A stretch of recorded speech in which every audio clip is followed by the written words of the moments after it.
Are you exhausted from trying to write every single day just to stay on track? I get it. Life is busy, and daily writing might not be realistic for your schedule right now.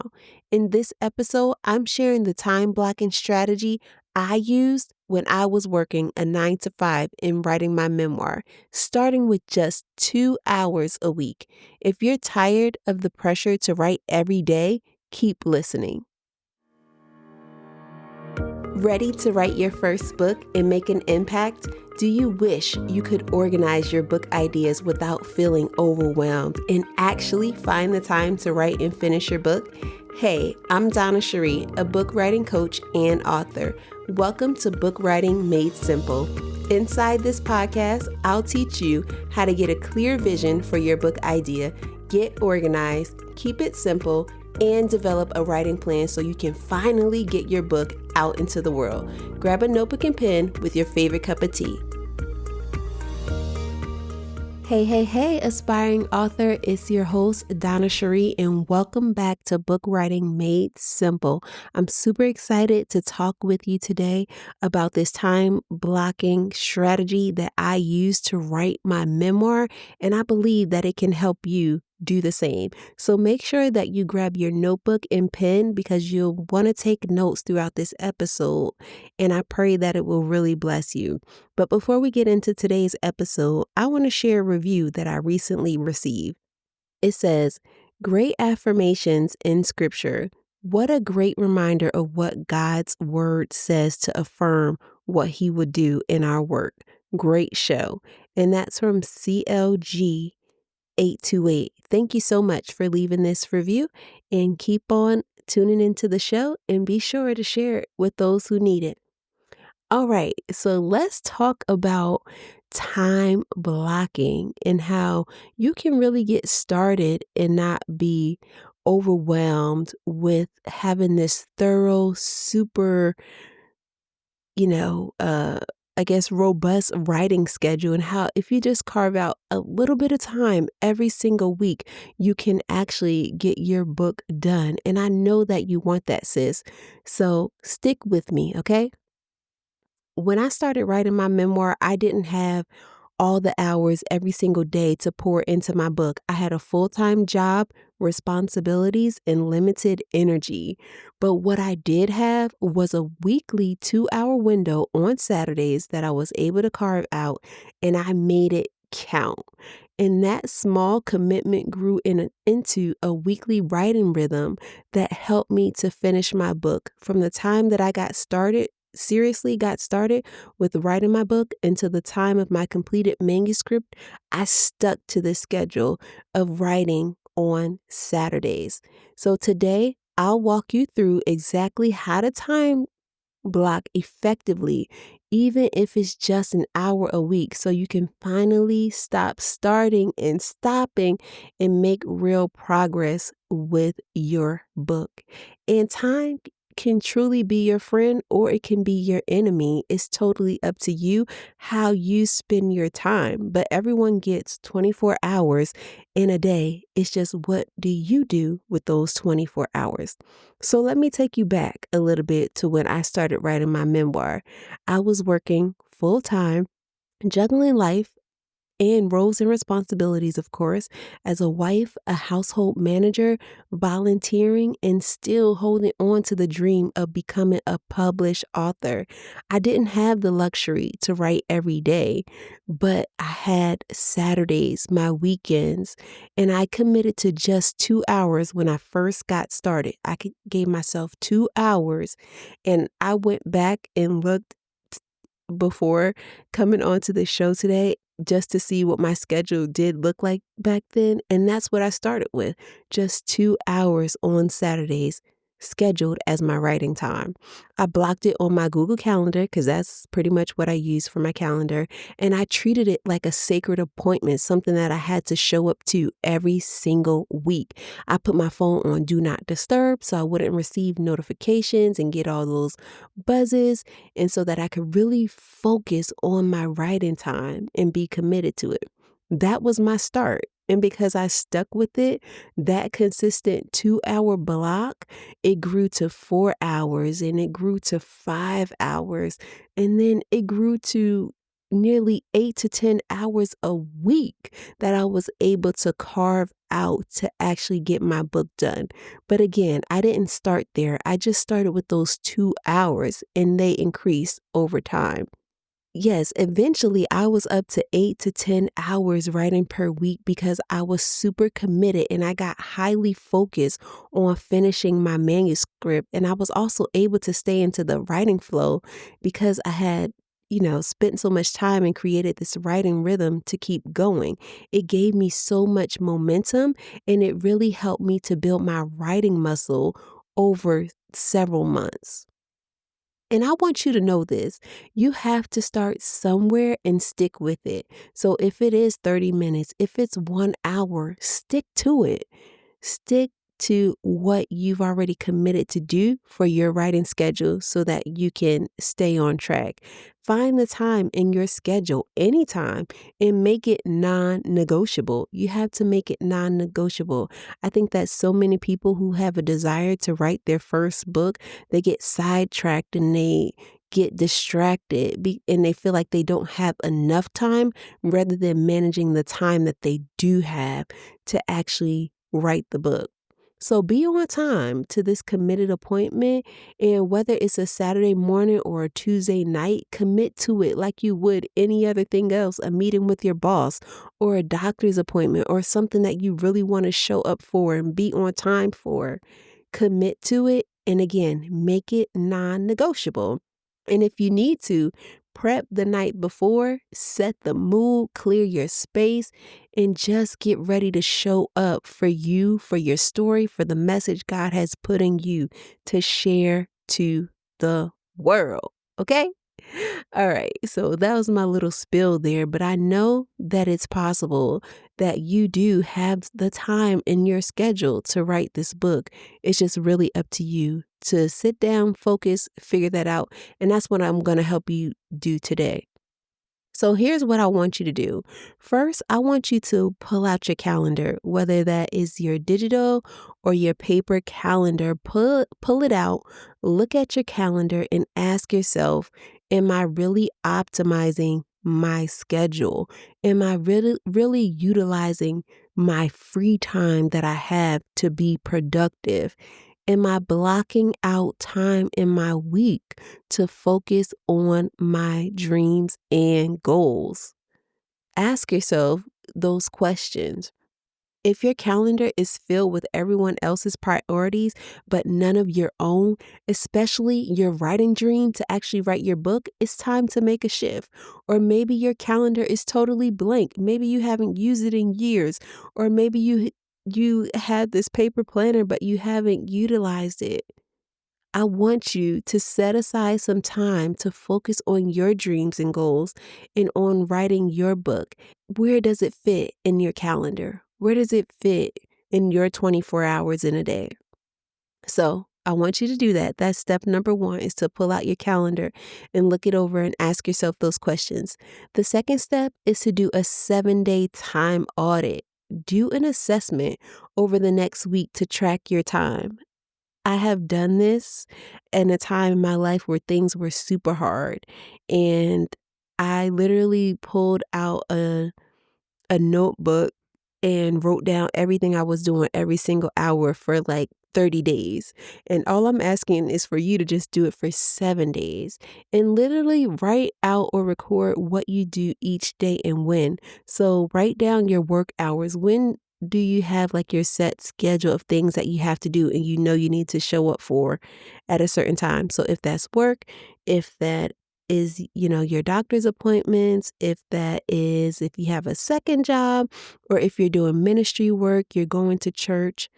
Okay, let's track all of these activities in which you're spending your time on, your errands, your family time. If you're scrolling, write that down as well during your 7-day time audit so that you can see what times you might be scrolling, or when you're watching TV shows, when you're driving, your meals, all of it. I really want you to do this over a 7-day period and capture all the activities of how you're spending your time. This will give you a clear picture of where your time is actually going.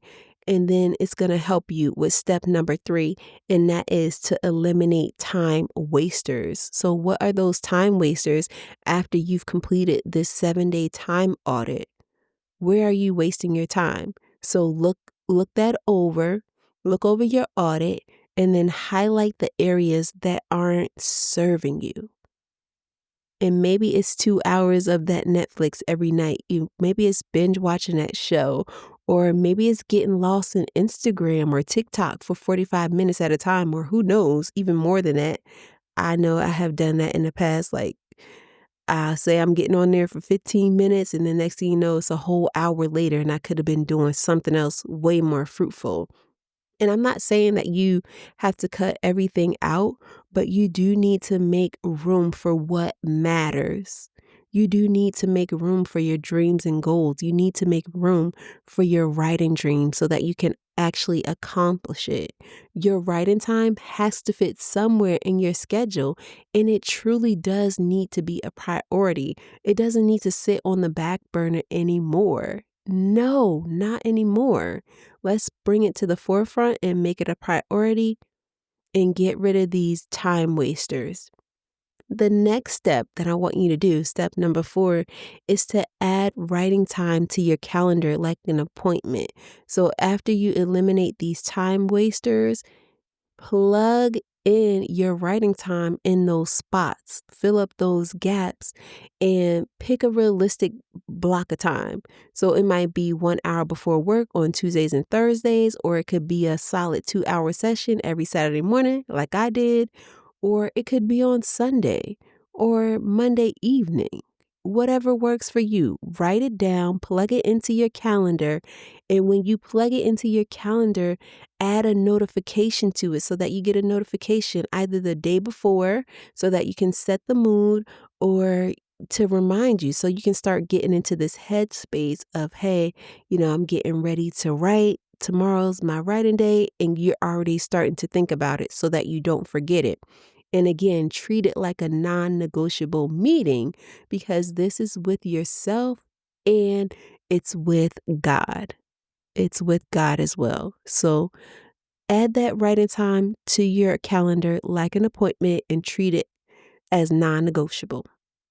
Okay. After you do that, step number 5 is to prepare to protect that time. So what does that mean?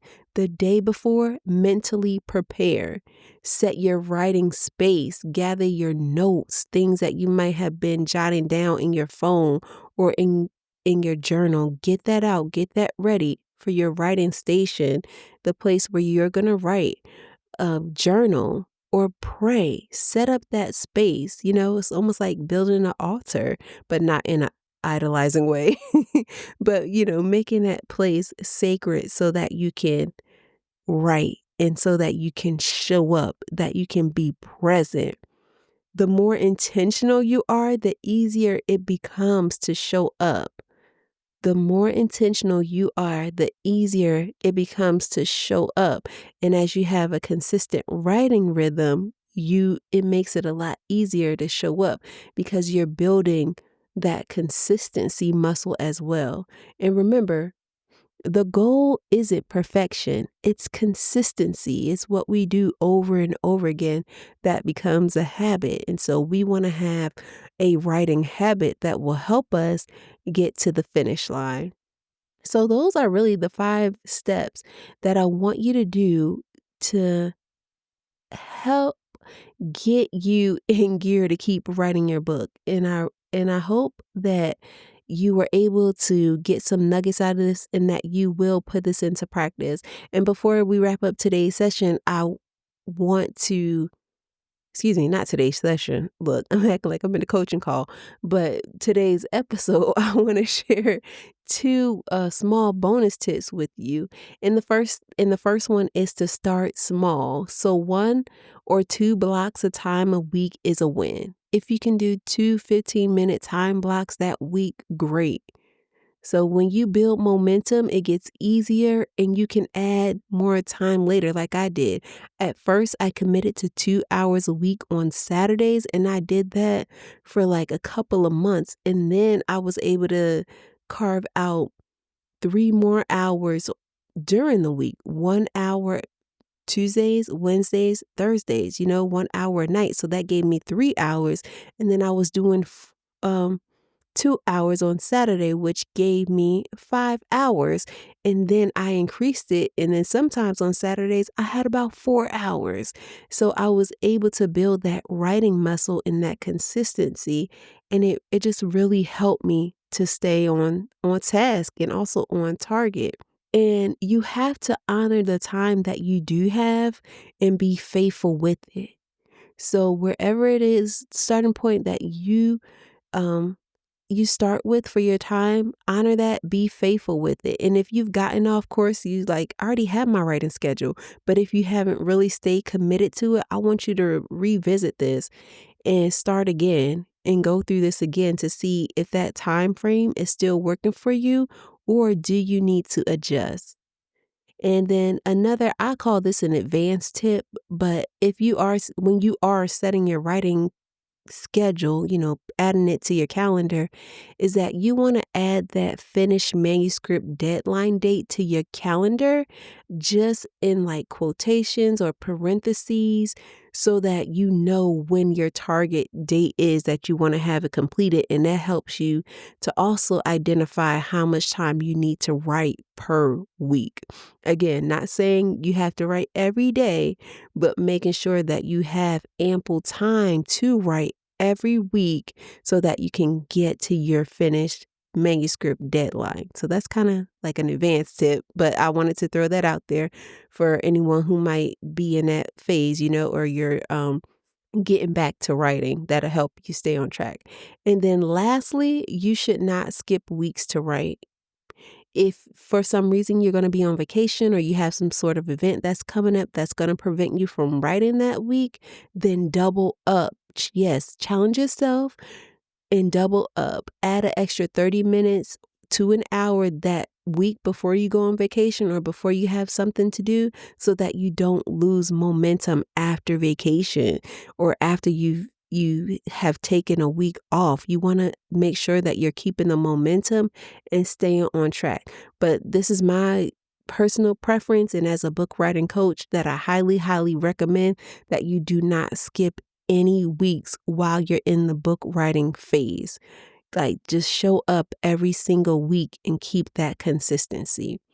So to recap, the tips that I provided you today and what you should do are: number one is to pull out your calendar and assess how you optimizing your schedule and what does that look like? Are you focusing on your dreams and goals? Number two is to do a 7-day time audit to see where you're spending your time.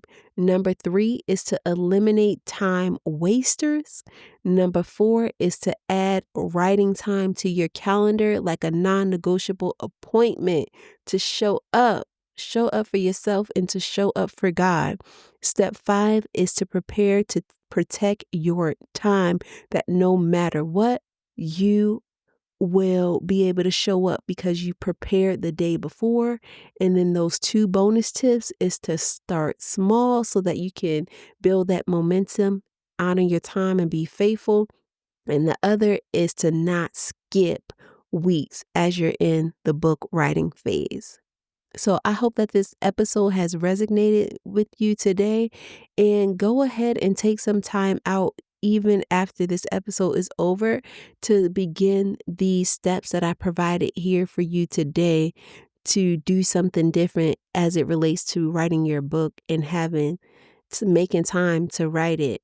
And if you're struggling with just managing your time to be able to write your book, I want you to come on over and hang out with us inside of the Book Writing Made Simple Writers community so that you'll get encouragement from like-minded Christian women, tools to get clarity and direction for your book, and time-saving writing and publishing strategies.